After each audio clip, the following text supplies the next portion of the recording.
Dirige la palabra a continuación la señora Presidenta de la Nación, doctora Cristina Fernández de Kirchner.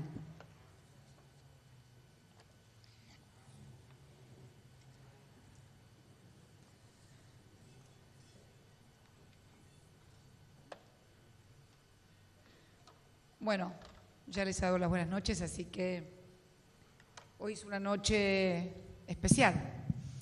Concurro en mi carácter de comandante en jefe de las Fuerzas Armadas de la Nación a su habitual cena de camaradería desde el año 2008, para ser más precisos. La primera vez que tienen, por lo menos como presidenta, una mujer. Hubo otra mujer, pero había sido elegida como vicepresidenta y no como presidenta.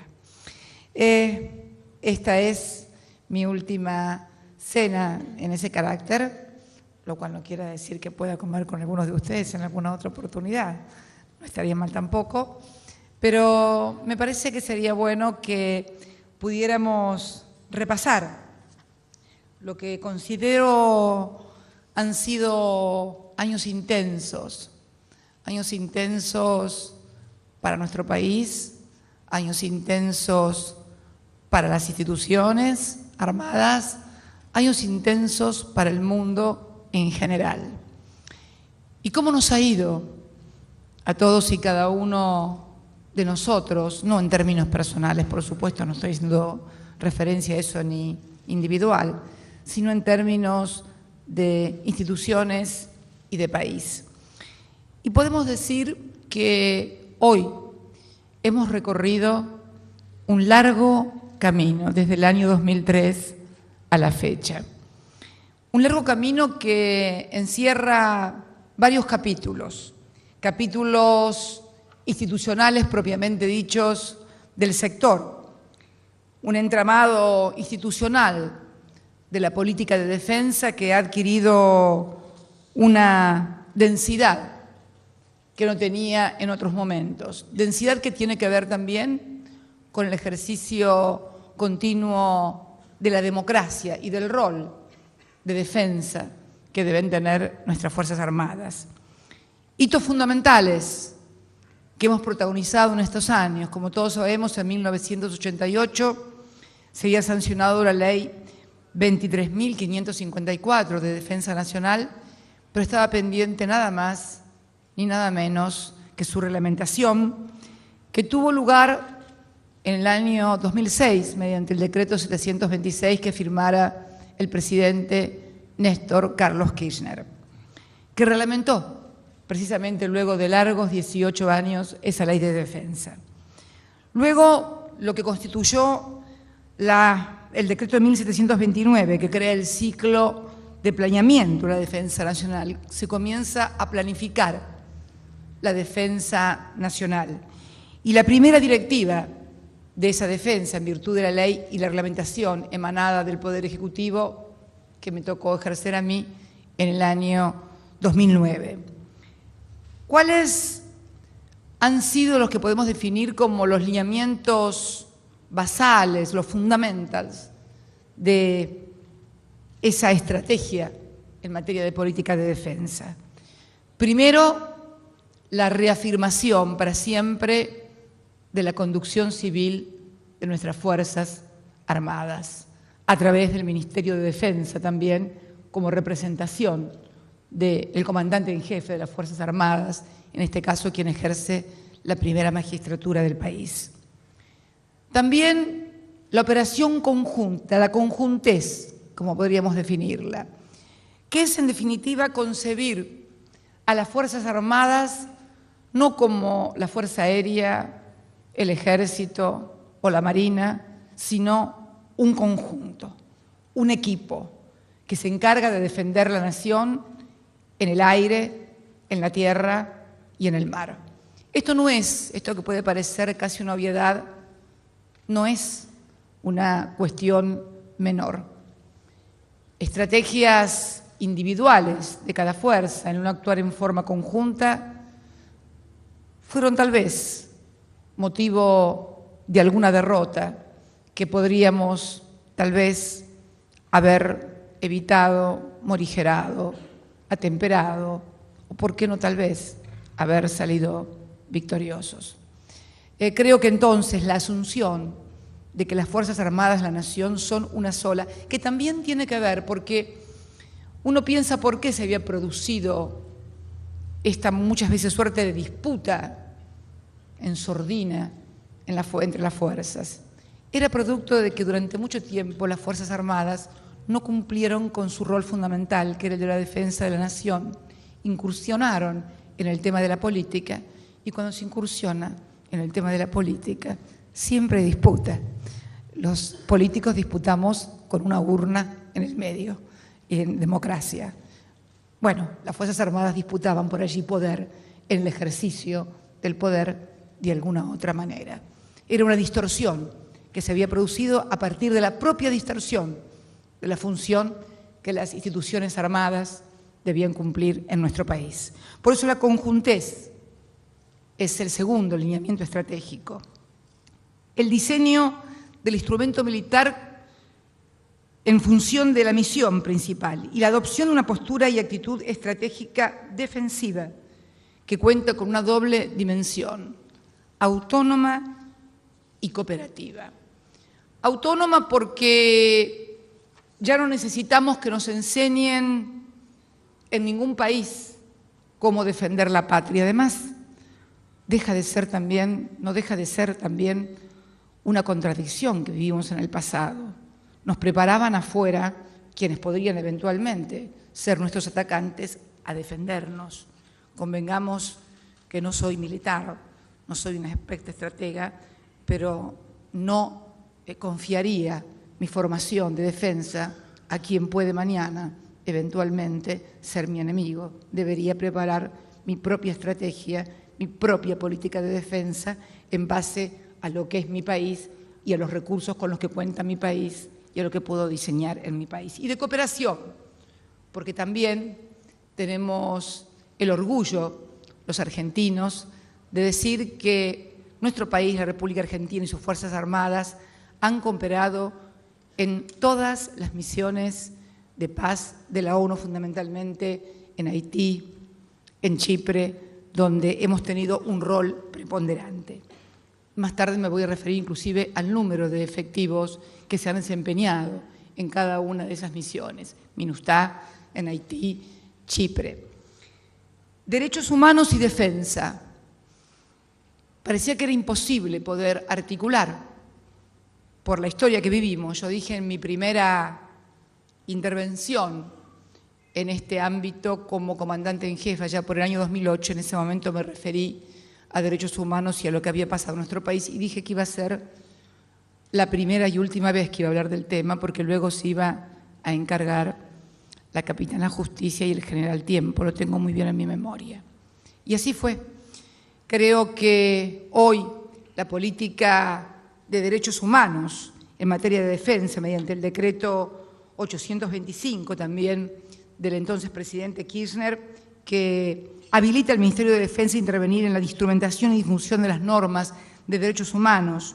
Se crea también en este ámbito una Dirección Nacional de Derechos Humanos, histórico hallazgo en el año 2003 de la documentación en subsuelos del edificio Cóndor. La reforma también que hicimos del sistema integral de justicia que tenían las Fuerzas Armadas, cosas que mucha gente desconoce. Por ejemplo, la ley 26.394 de agosto del año 2008, también durante mi primer mandato como presidenta, donde eliminamos el fuero militar, donde los militares se juzgaban a sí mismos, y también eliminamos la pena de muerte, porque, aunque parezca mentira, en un país donde la Constitución prohíbe la pena de muerte, había pena de muerte precisamente en el Código de Justicia Militar. Parece una cuestión menor, pero para quienes pensamos que la vida solamente puede ser retirada por quien la ha creado, por Dios, no es una cuestión menor. Se rediseñó integralmente también el sistema disciplinario, adaptándolo a la Constitución y a los tratados internacionales.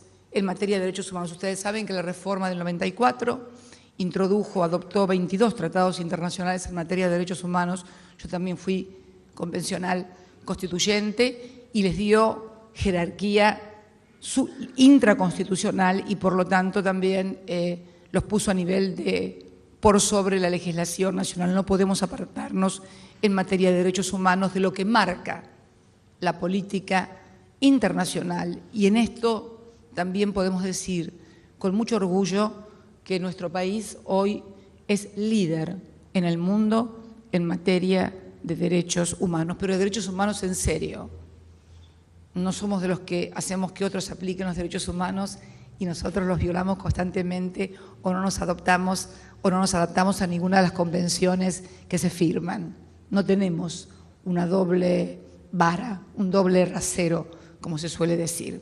Adentro y afuera es exactamente lo mismo.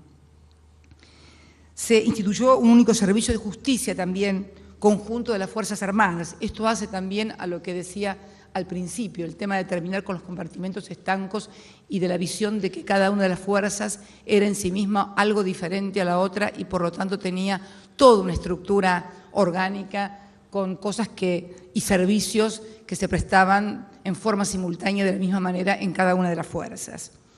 Desclasificación de archivos documentales, como sucede en todas las naciones desarrolladas. El decreto 4 del año 2010 desclasificó archivos de inteligencia de las acciones que fueron comprendidas en el periodo 1976 y 1983 relacionadas con la dictadura.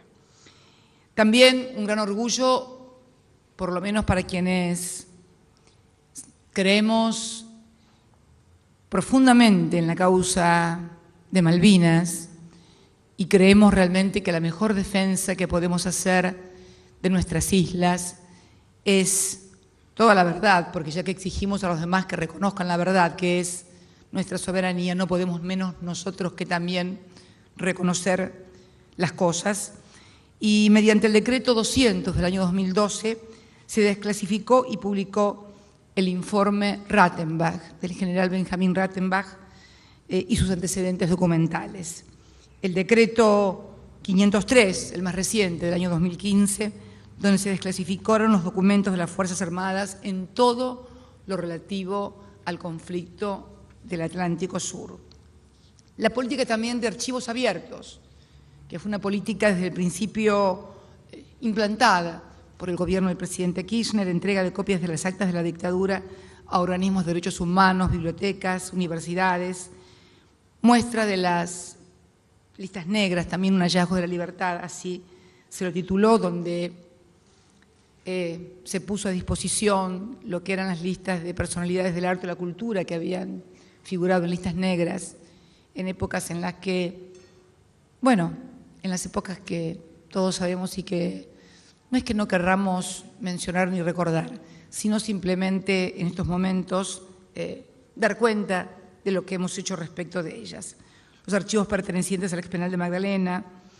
Hace muy poco, una sorpresa que tuvimos que fue el hallazgo del fondo documental del entonces almirante Rojas con lo que fue el bombardeo a la Casa Rosada. Impresionante porque esto tal vez mucha gente no lo sepa, pero ahora está en el Museo de nuestras Islas Malvinas y se encontró lo que era la agenda del general Perón el día del bombardeo, las entrevistas que tenía y también las fotos y los daños que tuvo la Casa Rosada con motivo de ese bombardeo. La desclasificación de documentos de Malvinas y el acceso público a todos los materiales en archivosabiertos.com al que cualquier argentino, cualquier ciudadano del planeta puede acceder. Políticas de género. Bueno, acá me voy a ir con una deuda. Si bien hemos avanzado muchísimo en materia de género, ha aumentado un 50% el ingreso de mujeres a nuestras Fuerzas Armadas y el 15% de los efectivos son congéneres. Yo decía en cada discurso que no quería irme sin ver una generala, un general, no sé cómo se dice, Alguna vez un almirante me chicaneó porque me dijo, ¿y cómo le va a decir al almiranta? ¿Almiranta? Digo, bueno, ya encontraremos el término, almirante, se lo vamos a encontrar. Pero hoy charlando esto con el ministro Rossi me decía que tal vez en 1 o 2 años más podamos tener una mujer con las palmas. No sé qué llevan los almirantes, pero siempre me impresionaron mucho las palmas. Debe ser porque, ¿qué llevan? Laureles. Igual que los, son palmas también, ¿o no? Bueno, no importa. Queremos tener mujeres, en definitiva, para decirlo en síntesis, sin tanto eufemismo, metáfora, en la conducción de las Fuerzas Armadas también. Esta es una deuda, pero estoy segura que la van a hacer cumplir las mujeres que están ingresando. Tengo mucho más confianza y he puesto mucho más por ellas en las Fuerzas Armadas. También en esta materia se crea en el Ministerio de Defensa el Consejo de Políticas de Género, la Dirección de Políticas de Género, comienzan a crearse oficinas de género, participación del Ministerio, que me gustó muchísimo, en la marcha, ni una menos, que miles y miles de mujeres protagonizaron, no solamente aquí en Buenos Aires, sino a lo largo y a lo ancho del país, en todas las plazas, contra la violencia de género, uno de los flagelos más tristes que puede sufrir una sociedad.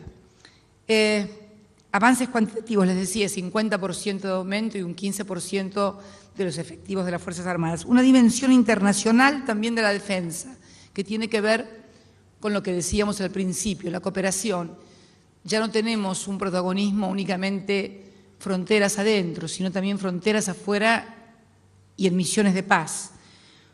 Y también integrándonos al ámbito natural que nos es propio, uniéndonos con nuestras hermanas Fuerzas Armadas del Cono Sur, que es allí nuestro lugar en el Consejo de Defensa del UNASUR, y la creación en el año 2014, a propuesta de la Argentina, de la Escuela Sudamericana de Defensa, que funciona en la sede del UNASUR en Quito, capital del Ecuador, en ese magnífico edificio que los presidentes de nuestra región, y en especial el presidente Rafael Correa, nos han distinguido a los argentinos con el honor de llamar a ese maravilloso edificio que está ubicado allí, en el centro del mundo, edificio presidente Néstor Kirchner.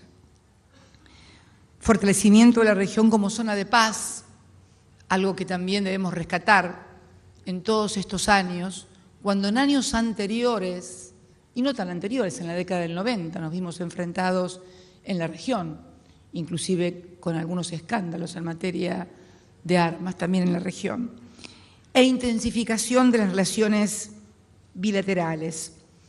Nuestra fragata Libertad, esa fragata Libertad que también adquirió una dimensión diferente a partir del episodio lamentable cuando fue retenida ilegalmente en Ghana, y muchos aconsejaban y decían que buscaban dinero, que nunca apareció, por supuesto, para pagar el rescate. El rescate no era con dinero, el rescate era con política y con vocación de soberanía, independencia y autonomía. La independencia y la libertad no se compran, se ganan. Y por eso jamás iba a aceptar pagar ni medio centavo por la liberación de la fragata Libertad, que era todo un símbolo que la Argentina tenía allí, atrapada. Y finalmente conseguimos su libertad, porque teníamos razón y porque se aplicó el derecho internacional. Fragata que también por primera vez ancló en La Habana, en la República de Cuba, que algunos se debe haber horrorizado tal vez hace un año o dos, pero ahora que lo han visto al presidente de los Estados Unidos, alguno que se horrorizaba, abrazarse con el presidente Castro, ya calculo que no les parecerá tan mal La Habana ni tan terrible Cuba. Así que miren qué adelantados. Antes que Obama, antes que Estados Unidos, llegaron ustedes a La Habana con nuestra fragata Libertad. El aporte de la MINUSTAH en el año 2004, donde enviamos el primer contingente argentino a Haití.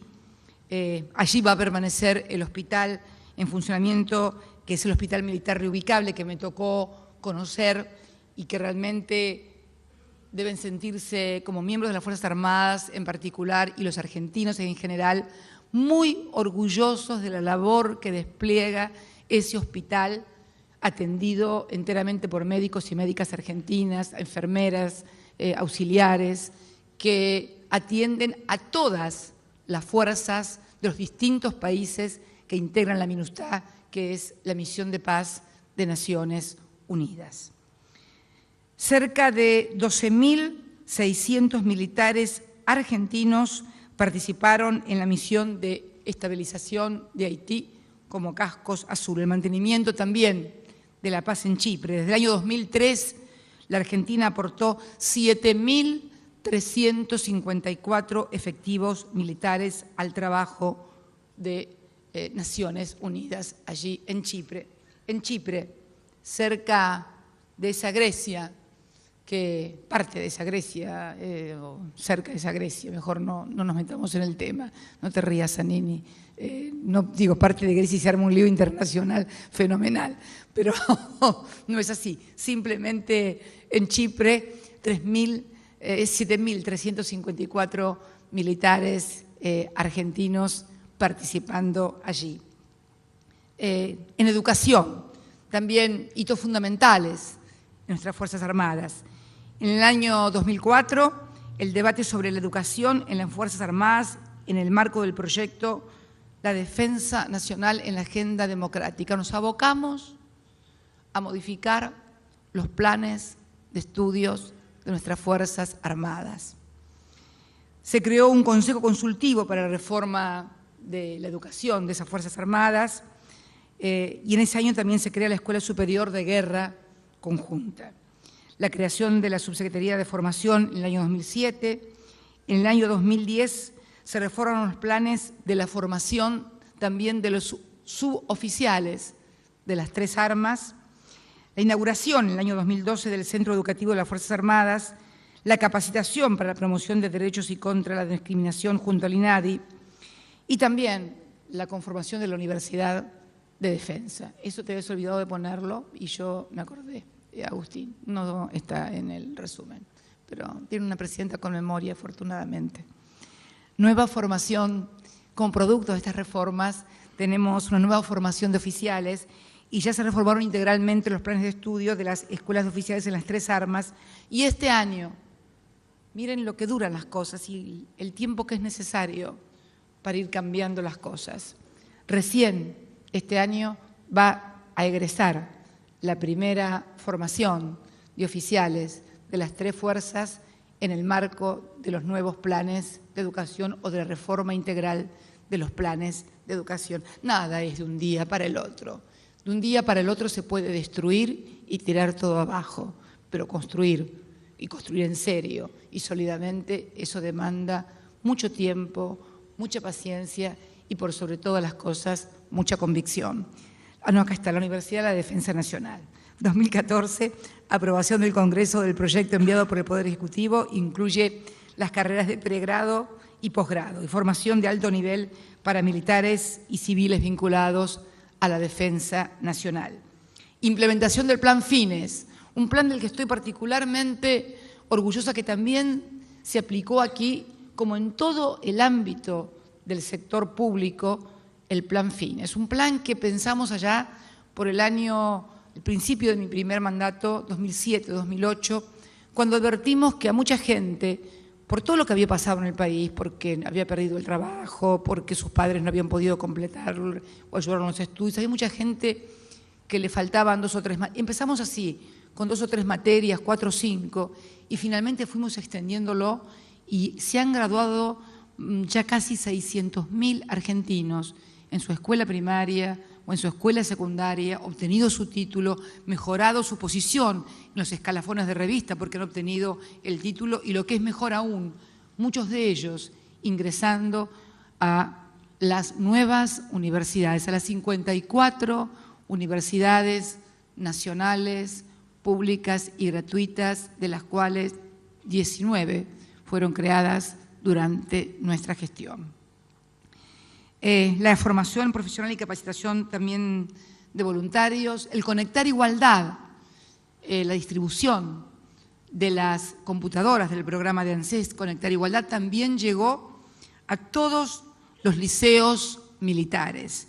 Todos los alumnos tienen su netbook. Fueron entregadas casi 5.000 netbooks este último año en los liceos militares argentinos. Un plan de conectividad, de cortar la brecha digital en la cual nadie podía ni debía estar ausentes, ni de uniforme, ni de civiles, ni del norte, ni del sur, ni del centro, ni de la montaña.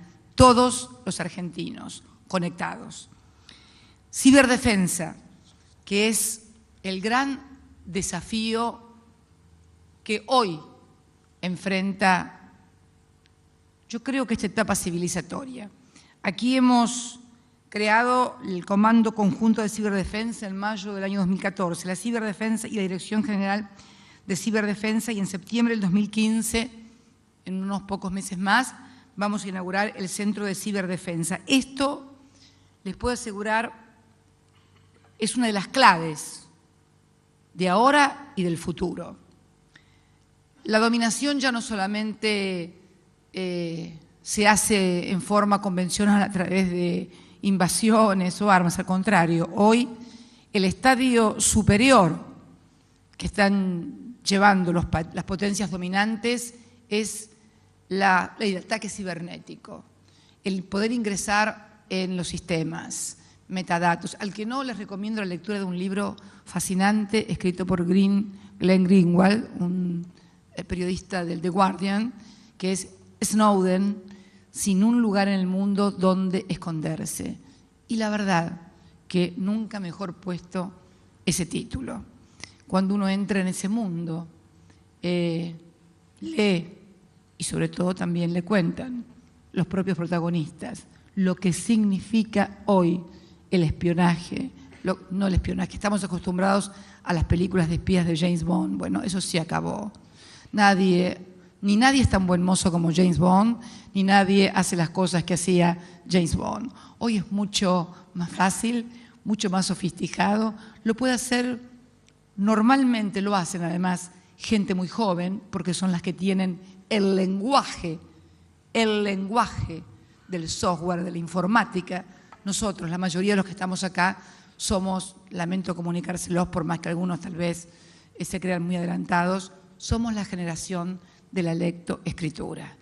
Nuestra cabeza, nuestro sistema de comprensión, nuestro sistema de funcionamiento está hecho hasta ahora para ese lenguaje. Hay un nuevo lenguaje que los jóvenes entienden, se adaptan absolutamente, incluso uno puede encontrarse con personas que ni siquiera tienen su título secundario y sin embargo son verdaderos cerebros en materia de lo que es el ataque cibernético. También en materia de sostén logístico antártico, este año cumplimos 110 años de presencia de nuestras Fuerzas Armadas en el continente antártico. Contamos con 13 bases, 6 permanentes y 7 temporarias. Hay una articulación permanente del Ministerio de Defensa con la Dirección Nacional del Antártico y el Instituto Antártico Argentino, que depende de la Cancillería.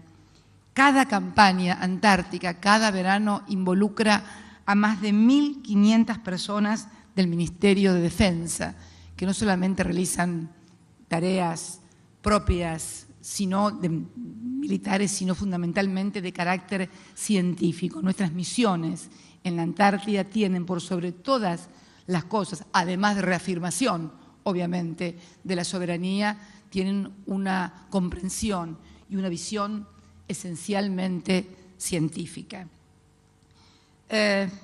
La próxima apertura de una base antártica también permanente de apoyo logístico en Petrel.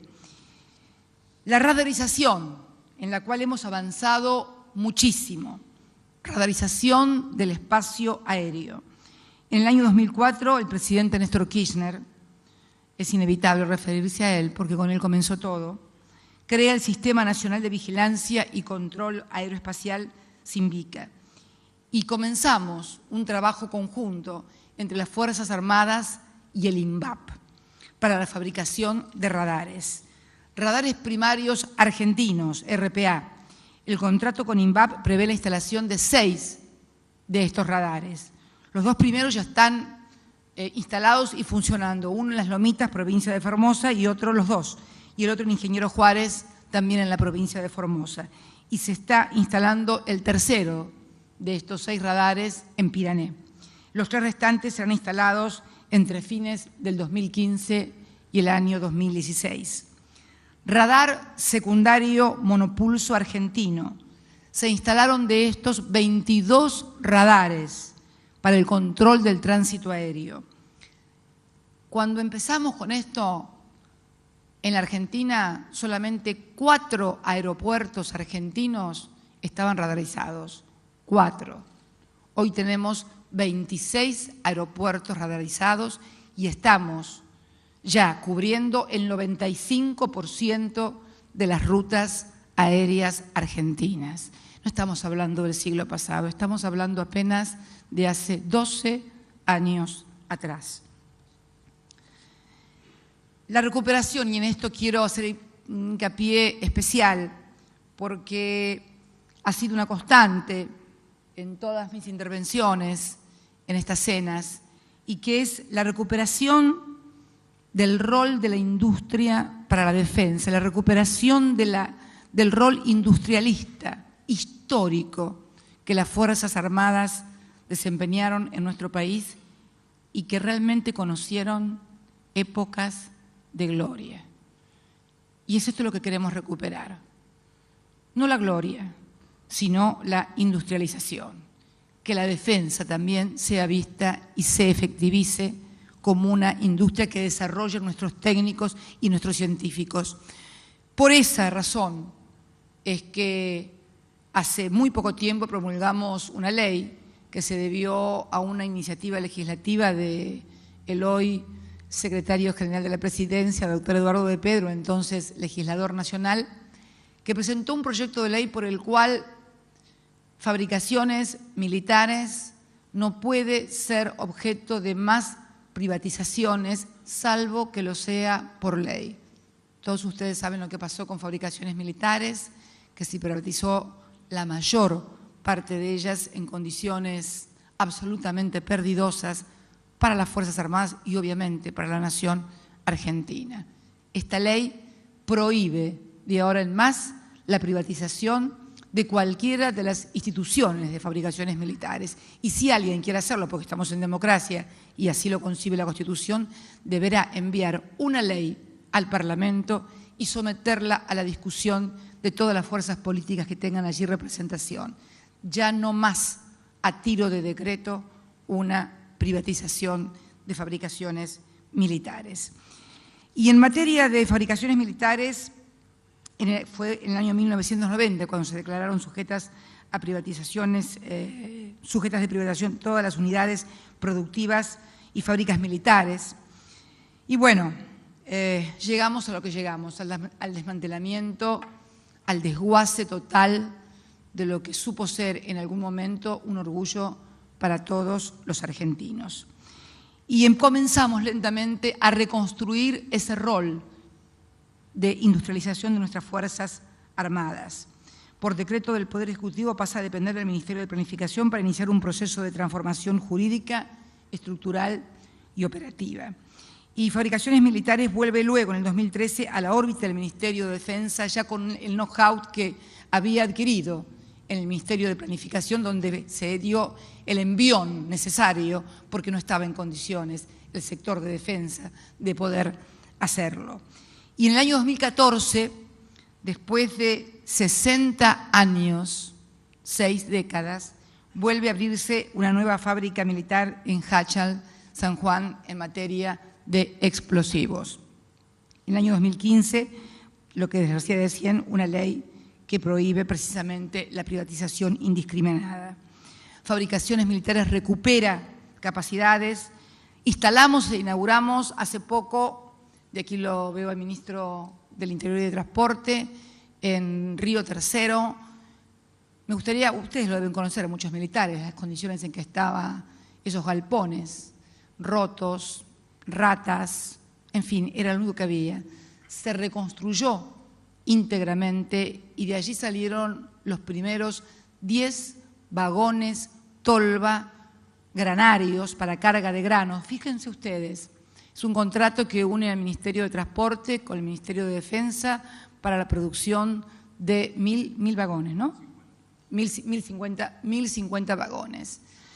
Ya se entregaron, y con una capacidad de producción, la fábrica de hasta 3 vagones por día, por lo cual en plena función va a poder producir 600 vagones al año, que van a permitir además aplicar competitividad a nuestra economía, porque el transporte de los granos se hará a través del sistema ferroviario, que es, en términos de precio de transporte, un 75% más barato que el transporte por tierra, por otra vía que no sea por material rodante, por ejemplo. Y también otros tipos de vagones, y el otro que no me acuerdo, que es el bogie, que es el carrito de las ruedas para transportar otro tipo también de vagones. La verdad que con una inversión de 1.000 millones de pesos el otro día tuve mucho orgullo de ver esa fábrica a pleno, reluciente y entregando los 10 primeros vagones tolva. En la Fábrica Argentina de Aviones, FADEA, cuando estuvimos el otro día, fue en Mendoza, creo, cuando salíamos de Mendoza, ¿no? Salíamos de Mendoza, veníamos con el ministro de Economía caminando, y no sé si Axel está por acá o no vino hoy, ausente, con aviso, sin aviso. Salimos, íbamos camino al Tango 01 para retornar aquí a Capital Federal y de repente veo unos aviones pequeños, relucientes y pilotos que los estaban operando. Y no pude resistir la tentación. El jefe del aeropuerto que me acompañaba, el brigadier de la base, le pregunto, ¿qué son? Son los aviones Pampa. ¿Pude ir a verlos? Y allá nos fuimos. Yo no pude meterme adentro de uno de ellos, pero el ministro sí se metió en el de atrás, en el que acompaña al piloto de combate. Y la verdad que cuando uno se acerca, el avioncito de afuera parece un avioncito chiquitito, así, pero cuando se acerca y mira el grado de tecnificación que tiene en materia de todo lo que es el comando, realmente, y le pregunto, ¿pero esto lo hicimos todo acá, Presidenta? Me dijo. Y la verdad que un gran orgullo. En 1995 se había entregado a la Fábrica Militar de Aviones en concesión al estadounidense Lockheed Martin, y en el 2008 la adquisición de las acciones de la firma estadounidense y creación de la nueva Fábrica Argentina de Aviones, FADEA, Brigadier San Martín, ese gran argentino que tanto hizo por la grandeza de la nación. No es solamente por la Fuerza Aérea, es por la grandeza de la nación. En 2014, FADEA vuelve a exportar, gracias al contrato que hemos firmado con Embraer, la compañía de aviones brasilera, para la fabricación de partes del avión KC-390. Lo de KC no tiene absolutamente nada que ver, es pura coincidencia. También el IA-63 Pampa, que se modernizaron y remotorizaron 8 unidades del avión IC-3 Pampa, y en diciembre del 2003 se aprobó el contrato entre el Ministerio de Defensa y FADEA para la fabricación de 40 aeronaves Pampa y Pampa GT. Tandanor, pero antes de Tandanor, el sistema aéreo robótico SARA, que estamos trabajando también en un contrato firmado con INVAP. Los argentinos tienen que saber que estamos en el ámbito de FADEA, un contrato firmado con INVAP, todos saben que es INVAP, para la fabricación de aviones no tripulados, lo que comúnmente se conoce con el nombre de drones. Bueno, en Argentina, los argentinos estamos fabricando drones entre una empresa argentina como INVAP con nuestras Fuerzas Armadas. Las tecnologías se transferirán a fabricaciones militares y FADEA, que serán los responsables de la producción en serie de los productos desarrollados, o sea, todo el desarrollo científico, el proyecto, la ejecución, la matriz, la hace INVAP. Una vez que termina esto, entrega la tecnología, el know-how a fabricaciones militares, a FADEA, que se encarga de la producción de estos drones. Impensable. Hace unos años atrás, Tandanor, también sometida a privatización en 1991, quiebra en el año 2000, en el año 2007 se declara fraudulenta la quiebra y en el 2010 nace, 2010, año de nuestro bicentenario, nace el complejo industrial naval argentino SINAR, uniendo los talleres de Tandanor con el astillero Almirante Storni, y recuperar nuestra capacidad, por ejemplo, para el mantenimiento de submarinos. Recuerdo cuando inauguramos la terminación de la media vida, de lo que se denomina media vida, del submarino San Juan. Y también, por primera vez, porque no teníamos las capacidades tecnológicas, estamos modernizando y reconstruyendo rompehielos Almirante Irízar. El Almirante Irízar, como todo rompehielo, debía ser reparado en Brasil porque nosotros no teníamos la tecnología ni las capacidades para hacerlo. Hoy lo estamos haciendo los argentinos. Se realiza en nuestro país y en toda Latinoamérica la reconstrucción total de un rompehielos. Total de un rompehielos, porque ni siquiera tampoco era totalmente en Brasil, también tenían que traer tecnología, creo, de otro lado. Es la obra con mayor complejidad que se está haciendo en los 130 años de Tandanor, la modernización y recuperación del histórico Almirante Irízar. Es la obra más importante en toda la vida de Tandanor y la estamos haciendo acá, nosotros, los argentinos. El presupuesto destinado a desarrollos tecnológicos, que es el gran rol, o uno de los grandes roles que yo creo es también objetivo de defensa nacional, el presupuesto destinado, a desarrollos tecnológicos y productivos para la defensa se multiplicó 70 veces entre el año 2003 y el año 2015. Para que tengan una idea en cifras, en el año 2003, para desarrollos tecnológicos y de producción en Fuerzas Armadas o en materia de defensa se destinaba la suma de 61 millones de pesos. En el año 2015 estamos destinando 4.272 millones. Es un incremento del 6.834%. Mídanlo con los números, con los índices y con las varas que mejor les gusten. Pero nunca había pasado desde hacía mucho tiempo algo similar en la República Argentina, pese a que algunos se desgarraban las vestiduras hablando de las Fuerzas Armadas. No se trata de hablar de las Fuerzas Armadas, se trata de construir y reconstruir a las Fuerzas Armadas de la Nación. Y en eso es en lo que estamos. El equipamiento logístico también del Ejército argentino, que teníamos urgencias y se invirtieron 930 millones en equipamiento de combate individual. Nos faltaban uniformes en forma para nuestros soldados. La modernización de los aviones Hércules C-130, que se firmó el contrato para la modernización de 5 aviones Hércules. La inversión total ronda aproximadamente 75 millones de dólares. Los GROP TP-120, que son las últimas 6 unidades recibidas, completamos los 10 aviones GROP TP-120 para el entrenamiento de civiles y militares. Fueron adquiridos en Alemania y ensamblados totalmente en Fadea, en la provincia de Córdoba. La adquisición de 2 helicópteros Bell, también 412 EP.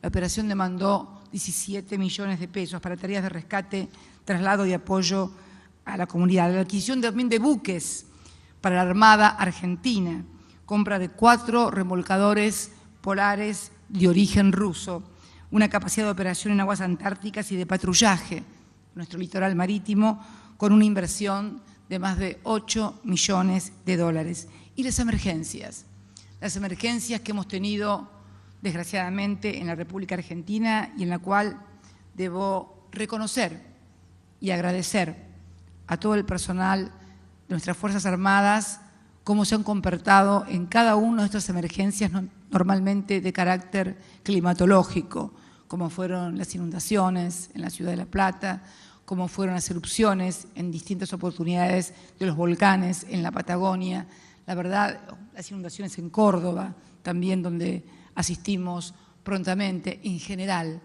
allí donde hubo una emergencia, los primeros que llegaron fueron nuestros soldados, nuestras Fuerzas Armadas, desde el agua potable con las bombas potabilizadoras de agua, hasta la ayuda con los médicos, hasta el tema de carpas para los evacuados, alimentación, etcétera, con una gran cooperación, además, de organizaciones civiles y también organizaciones sociales y políticas que mancomunadamente con nuestras Fuerzas Armadas se dedicaron y dieron su esfuerzo y su servicio a ayudar a los compatriotas que estaban en serias dificultades en esos momentos. Es también una manera de articular una defensa, porque nuestras Fuerzas Armadas deben ser queridas por nuestro pueblo y deben ser necesarias deben sentirse necesarias por el pueblo. Y realmente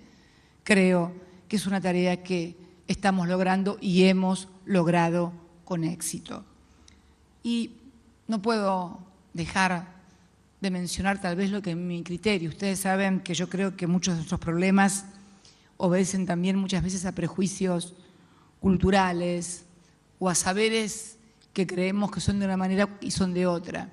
No puedo dejar de mencionar lo que vivimos en esta última semana de mayo, cuando se trasladó el sable corvo del padre de la patria, del general San Martín, a su lugar histórico. Yo sé que por allí a algunos les hizo un poquito de ruidito en el estómago, porque bueno, querían tener el sable corvo ahí en el regimiento de granaderos, pero créanme que estoy segura que San Martín está absolutamente feliz en donde esté, de que su sable esté allí en el Museo Histórico Nacional, en la historia nacional, acompañado por el sable de Belgrano, de Dorrego, del almirante Brown, del brigadier general don Juan Manuel de Rosas, del general Las Heras y de tantos otros argentinos que dieron su vida y construyeron la patria. Fuerzas Armadas comprometidas en situaciones de emergencia y ver esos chicos también, no puedo dejar, y esto creo que es tal vez el avance más importante que hemos logrado, ver a toda la población volcada a las calles, acompañando la marcha de ese sable, ver a muchos chiquitos, a miles de niños argentinos orgullosos en el Día de la Patria, con el uniforme, con el birrete, con el sable de cartón, que también desde ese gran aporte cultural que es Paca Paca, la televisión pública, ha hecho con ese personaje Samba, enseñar a nuestros niños a amar y a conocer a nuestros próceres. Los ídolos de nuestros niños no pueden seguir siendo un agente de espionaje o monstruos que nos crean en Hollywood. Nuestros héroes para los niños tienen que ser los héroes que construyeron la patria. Eso también es construir nacionalidad e identidad. Y en esto creo que todos tenemos que colaborar. Y yo lo sentí ese día. Fue uno de los días más emotivos que me tocó vivir cuando el soldado, porque no era un oficial, el soldado, el granadero que desenfunda el sable y lo deja sobre la bandera de los Andes, y luego lo tomé con mis manos para colocarlo allí en el centro de ese museo. Pocos días tan emotivos para una persona que ama la historia de su país y que cree que todavía debe ser conocida bien a fondo por todos los argentinos. Avances logrados, también la capacitación del personal militar para situaciones de emergencia, porque una de las cuestiones que siempre hemos tenido, la emergencia requiere una preparación de manera tal de que ante el evento no se salga a tontas y a locas, sino de una forma planificada, tener una planificación para cualquier emergencia y el tipo de emergencia que se produce, para saber cómo tienen que ser los desplazamientos, quiénes deben llegar primero, tener zonificado el país, todo lo que requiere el abordaje integral e inteligente, sobre todo, de la emergencia. Podría hablar también del fortalecimiento de los hospitales militares, de las tareas de la comunidad, como por ejemplo el agua potable para 180 familias en un barrio en Florencio Varela, los hospitales militares, como por ejemplo diagnóstico de infraestructura y equipamiento junto a la Universidad Nacional de Rosario, o por ejemplo en Río Gallegos, mi ciudad, donde hemos equipado totalmente el hospital militar de la brigada. La apertura de la comunidad de hospitales militares, ahí todavía tenemos que darle una vueltita más, porque muchas veces la costumbre de vivir en los barrios militares o tratar solamente con los propios militares, hay un cierto, yo no diría resistencia, pero sí cierto grado de reticencia para abrir definitivamente esos hospitales a la comunidad y atender no solamente a los soldados o a los suboficiales o los oficiales, sino a todos los argentinos, porque todos los argentinos contribuyen al sostenimiento de esos hospitales y de sus Fuerzas Armadas. Podría seguir mencionando numerosas acciones, pero creo que lo realmente importante es comprender que esto que estamos haciendo en este ámbito no es algo aislado, no es una política para las Fuerzas Armadas, una política para la ciencia y la tecnología o una política para la educación. Al contrario, es un concepto integral de nación que derrama en todas y cada una de las partes que conforman esa nación y aplica los esfuerzos humanos y colectivos y los recursos económicos necesarios para dotar a la Argentina de soberanía. Soberanía. Por favor, graben a fuego esa palabra en sus corazones y en sus cabezas. Va a ser la palabra que va a definir el devenir de este siglo XXI. No estamos hablando de la soberanía de un límite territorial o la soberanía que implica cantar con orgullo el himno, izar la bandera.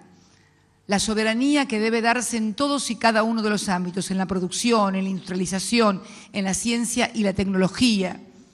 Ese faro de la soberanía que inauguramos en el Museo de nuestras Islas Malvinas no es solamente una soberanía territorial, no es solamente una soberanía declamada, es una soberanía que define a un país que quiere tener identidad propia, que quiere tener fundamentalmente autonomía razonable en un mundo que sabemos interdependiente, pero que necesitamos imperiosamente reconstruir con mucha fortaleza para que las variables externas, cuando se producen en forma desfavorable a nuestros intereses, tengamos la fuerza suficiente para amortiguar los daños que se puedan hacer. Y lo hemos logrado.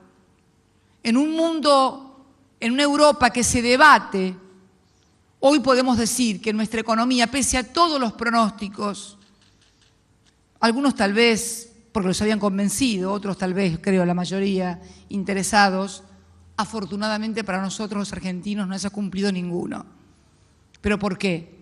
Porque hemos desarrollado un proceso de reindustrialización, un mercado interno muy fuerte, un desarrollo y una inversión en ciencia y tecnología, en cultura, en educación, sin precedentes en toda nuestra historia, en un crecimiento del Producto Bruto también sin precedentes. Por eso podemos hacer estas cosas en las Fuerzas Armadas y además porque no habrá Fuerzas Armadas grandes en una nación que no lo sea.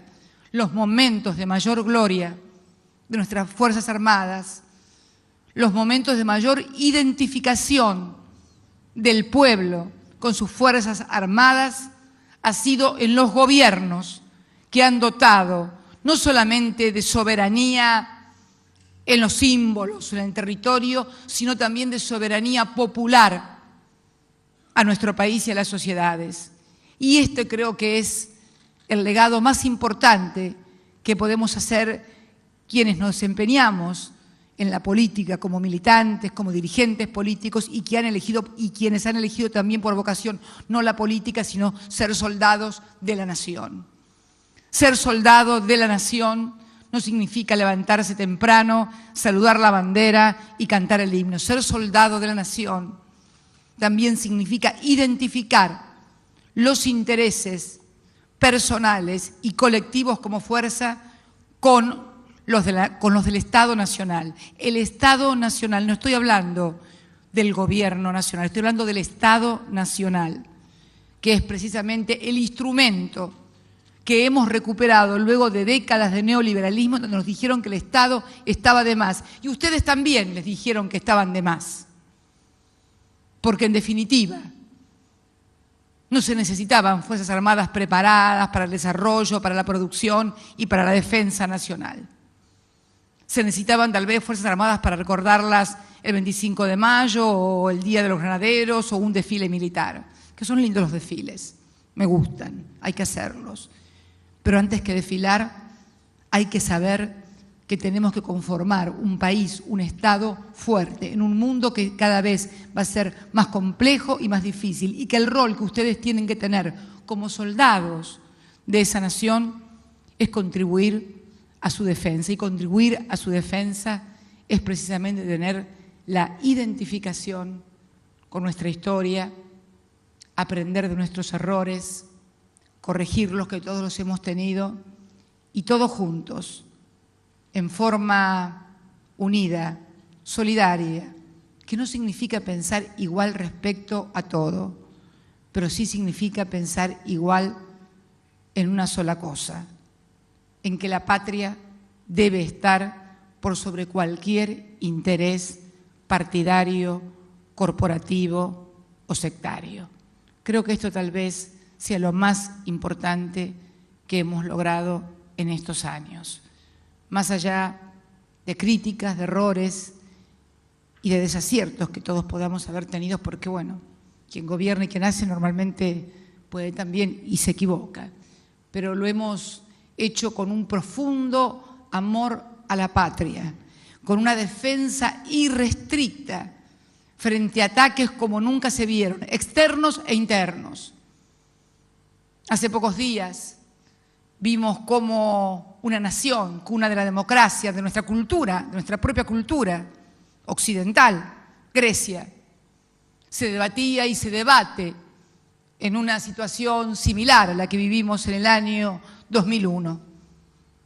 Esto nos tiene que dar un aprendizaje a todos nosotros y fundamentalmente a ustedes, que muchas veces también han sido utilizados externa e internamente para defender intereses que no eran los del país, que eran los de grupos, y que muchas veces vemos que siguen gozando de los mismos beneficios mientras otros están purgando las penas por las cosas que los mandaron a hacer y les hicieron hacer. Por eso yo quería, en esta mi última cena de camaradería de las Fuerzas Armadas, convocarlos a que nunca más se dejen llevar por un canto de sirena. En todo caso, hagan como Ulises, átense al mástil de la nave para ver cómo es el canto, pero nunca más se dejen llevar por los que a la hora de hacer las cosas son del ejército de los animémonos y vayan. Nunca más, soldados de la patria. Nunca más esos errores. Creo que todos hemos aprendido y están dadas las condiciones, están dados los cimientos sólidos para seguir construyendo este gran país que es nuestra casa, la República Argentina. Muchas gracias y vamos a brindar. Quiero brindar por nuestras Fuerzas Armadas y por la patria. Salud.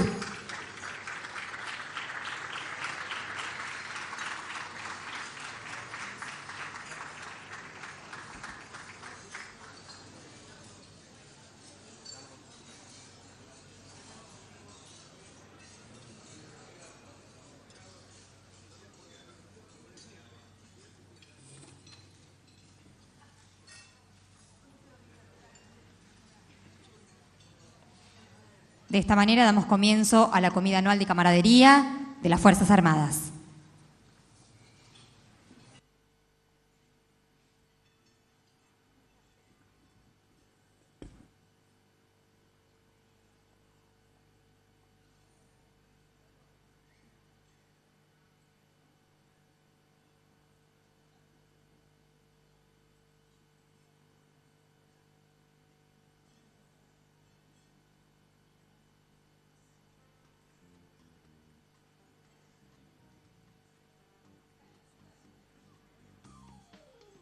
This thing called love